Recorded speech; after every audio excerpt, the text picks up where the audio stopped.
अब मेरा विनम्र निवेदन है माननीय श्रम एवं रोजगार मंत्री, युवा कार्यक्रम एवं खेल मंत्रालय डॉक्टर मनसुख मांडविया जी से कि वे इस पावन अवसर पर सभा को संबोधित करने का कृपा करें। तेलंगाना में बंजारा हिल ईपीएफओ रीजनल ऑफिस के इनॉग्रेशन एवं गुजरात में नरोडा ईपीएफओ बिल्डिंग का इनॉग्रेशन और दिल्ली में ईपीएफओ ऑफिसर्स के लिए बिल्डिंग भवन का शिलान्यास के अवसर पर आयोजित इस कार्यक्रम में हमारे बीच में उपस्थित मंत्रिमंडल के मेरे साथी और व्यक्तिगत जीवन के मेरे मित्र आदरणीय किशन रेड्डी जी, तेलंगाना के हमारे सांसद रघुनंदन राव जी, कृष्णमूर्ति जी, सत्यानंद जी, सभी उपस्थित भारतीय जनता पार्टी के हमारे कॉरपोरेटर्स, पदाधिकारी, अधिकारीगण, भाइयों बहनों, मुझे आज खुशी है कि हैदराबाद को एक अच्छी रीजनल ऑफिस की बिल्डिंग मिल रही है। दोस्तों, आज हम इस भवन को इनॉग्रेट कर रहे हैं। मेरे हिसाब से एक केवल भवन नहीं है, ये हमारे कामगारों के लिए, कामगारों के द्वारा कामगारों की सेवा के लिए ये भवन एक मंदिर है। यहाँ कई कामगार अपने काम को लेके आएंगे। एक कामगार का केवल प्रश्न सुनने का स्थान नहीं है। कामगार को सेटिस्फेक्शन हो, उसकी ज़रूरतें पूरी हो, सरकार यहाँ बैठी है इस भावना यहाँ से लेके जाए। सरकार का काम होता है सहयोग करना, सरकार का काम होता है जनता के साथी रहना, सरकार का काम होता है गुड गवर्नेंस करना। ये ऑफिस में आने वाले, चाहे हमारे हैदराबाद के ऑफिस हो या तो अहमदाबाद में नरोडा के ऑफिस हो, सारे ऑफिस इस हिसाब से मेरे दृष्टि से यहाँ जो लाभार्थी आते हैं, काम लेके आते हैं, दोस्तों मैं मानता हूँ कि उनकी सेवा के लिए है।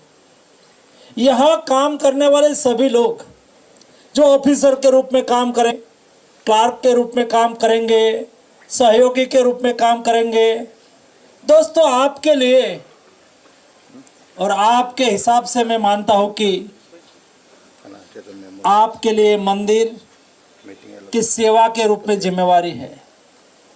ऑफिस एक मंदिर है, तो हमारे कर्मचारी, अधिकारीगण सेवक है। तो दोस्तों, भगवान कौन है? जो यहाँ काम लेके आते हैं, जो हमारे श्रमिक है, ये ऑफिस के लिए उसके काम हो, उसका कल्याण हो, उसको ईश्वर के रूप में देखेंगे, तब ही ये काम इस बिल्डिंग में हो रहा, इस ऑफिस में हो रहा कार्य मेरे हिसाब से पूर्ण माना जाएगा। ईपीएफओ मोदी जी के नेतृत्व में बदल रहा है, रिफॉर्म हो रहा है।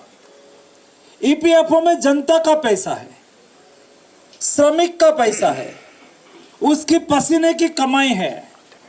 उसकी पसीने की कमाई में हमारे एम्प्लॉयर कंट्रीब्यूशन करते हैं। ये दोनों का पैसा है, लेकिन ये श्रमिक के लिए है। ये पैसा का गुड गवर्नेंस हो, पैसा का अच्छी तरह से इन्वेस्टमेंट हो, इस दिशा में ईपीएफओ में काम चल रहा है। 25 लाख करोड़ का भंडोर आज देश में कोई बैंक 8.25% इंटरेस्ट नहीं देती है। आपका पैसा 8.5% इंटरेस्ट के साथ बढ़ रहा है। जो मेरे श्रमिक है उसको कई कठिनाइयां होती थी। मुझे पता है जब डिजिटल प्लेटफॉर्म पर काम करना होता है तो मुझे शिकायत आती थी जब मैं मंत्री बना तब, जो हमारे किशन भाई ने उल्लेख करा। छोटे छोटे काम, छोटे लोगों को छोटा काम होता है। एक हमारे श्रमिक है उसको कोई ऐसा काम नहीं होता है, लेकिन ईपीएफओ में उसका पैसा पड़ा है और उसमें व्यवहार करते हैं तब कई बार उसके नाम में चेंज हो गया, छोटा मोटा मनसुख मांडविया की जगह पे मनसुख भाई मांडविया आ गया, तो फिर वो ऑफिस में जाएंगे, फिर ऑफिस वाला उसके पास 2-3 डॉक्यूमेंट मांगेंगे, फिर दूसरी जगह पे जाएंगे, एम्प्लॉयर की चिट्ठी लेके आएंगे। एक छोटा सा चेंज करने में उसको बहुत बड़ी मुश्किल होती थी, लेकिन ईपीएफओ प्लेटफॉर्म में बहुत गति से बदलाव हो रहा है। आज आपका नाम में कोई करेक्शन करना है, छोटा मोटा चेंज करना है, तो आपको कोई ऑफिस में नहीं जाना है, आप स्वयं डिजिटल प्लेटफॉर्म पर जाके आपके नाम में करेक्शन कर सकते हैं। शिकायत कम होने लगी है, सुविधा बढ़ती जा रही है।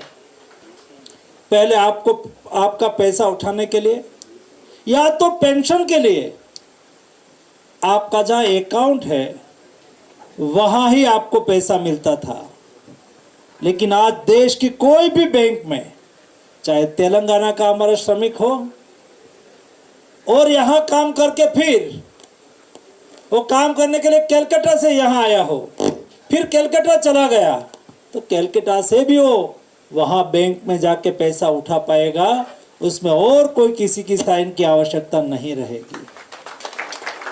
आपको क्लेम ट्रांसफर करना हो तो बहुत कचहरी में चक्कर लगाना पड़ता था, इस्टेब्लिशमेंट के पास जाना पड़ता था, और जो एम्प्लॉयर है उसकी कंसर्न चाहिए थी। आज उससे मुक्ति दे दी गई है। आपका क्लेम 90-95% ऑटो ट्रांसफर हो जाए। आपकी सर्विस ट्रांसफर हुई, जॉब ट्रांसफर हुई, तो ऑटो ट्रांसफर करने में भी वर्तमान समय में सुविधा उपलब्ध हो रही है। उसके लिए ईपीएफओ 201 का इम्प्लीमेंटेशन किया गया है। दोस्तों, आने वाले दिनों में ईपीएफओ 30 वर्जन आएगा। ईपीएफओ 30 वर्जन आएगा, उसका मतलब ईपीएफओ इक्विवेलेंट बैंक बन जाएगी। इक्विवेलेंट बैंक, जैसे आप बैंक में ट्रांजैक्शन करते हैं, बैंक के साथ व्यवहार करते हैं, आपका एक यूनिवर्सल अकाउंट नंबर है, आपका विषय खत्म, उसके पार आपका सारा व्यवहार हो जाएगा। ना आपको सरकारी ईपीएफओ के ऑफिस का चक्कर काटना पड़ेगा, ना आपको एम्प्लॉयर के पास जाना पड़ेगा। पैसा आपका है, आप जब चाहे तब उसको उठा सकते हो। आज अभी भी आपको ऑफिस में जाना पड़ता है। दोस्तों, मेरा वादा है आने वाले दिनों में आप एटीएम पर जाके आप जब चाहे तब आपका पैसा उठा पाओगे। ऐसा रिफॉर्म ईपीएफओ में हम कर रहे हैं। दोस्तों, मोदी जी के नेतृत्व में देश बदल रहा है, देश आगे बढ़ रहा है, नया भारत का निर्माण हो रहा है। ये नया भारत का निर्माता है कौन? दोस्तों, नया भारत का निर्माता हमारा देश के श्रमिक है। नया भारत का निर्माता अनऑर्गेनाइज्ड सेक्टर में काम करने वाले 30 करोड़ देश के श्रमिक है। नया भारत के निर्माता फॉर्मल सेक्टर में काम करने वाले हमारे कामगार है। ये सभी की मेहनत, ये सभी के पसीने से देश बन रहा है और देश आगे भी बढ़ रहा है, और इसलिए उसके कल्याण के लिए हम हर कदम उसकी सेवा के लिए तत्पर है, उसकी सुविधा के लिए तत्पर है। इसलिए ईपीएफओ ऑफिस का इंफ्रास्ट्रक्चर बढ़ता जा रहा है। दोस्तों, एक केवल इंफ्रास्ट्रक्चर नहीं बन रहा है, एक केवल ऑफिस नहीं खुल रही है, एक केवल बिल्डिंग नहीं बढ़ रही है। दोस्तों, सेवा, सरकार की पहुंच बढ़ रही है, सरकार आगे बढ़ रही है, सरकार जनता की सेवा में और एक कदम आगे बढ़ा रही है ताकि जनता का काम आसानी से हो सके।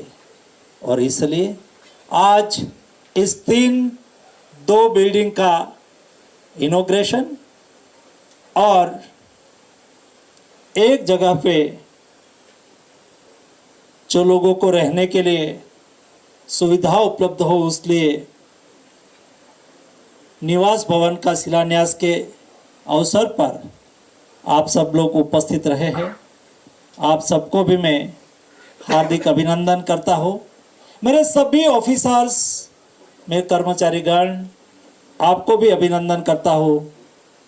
और आपकी ओर से, मेरे ऑफिसर और मेरी ऑफिस की ओर से मैं जनता को वादा करता हूँ, बदलते समय में हमारी व्यवस्था भी बदल चुकी है, हमारी वर्किंग स्टाइल भी बदल चुकी है, हमारी कार्यशैली भी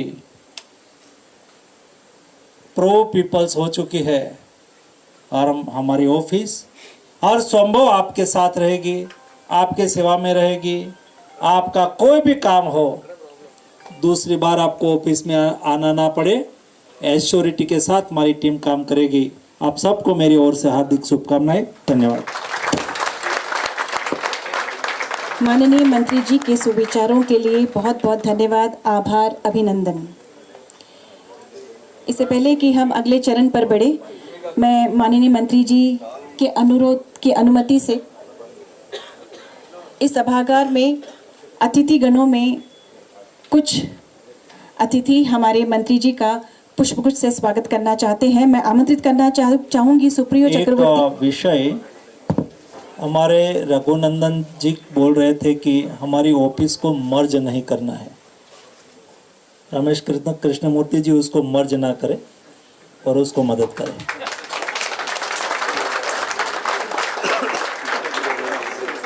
मैं आमंत्रित करती हूँ श्री सुप्रियो चक्रवर्ती जी से, deputy director mine safety, DGM। मैं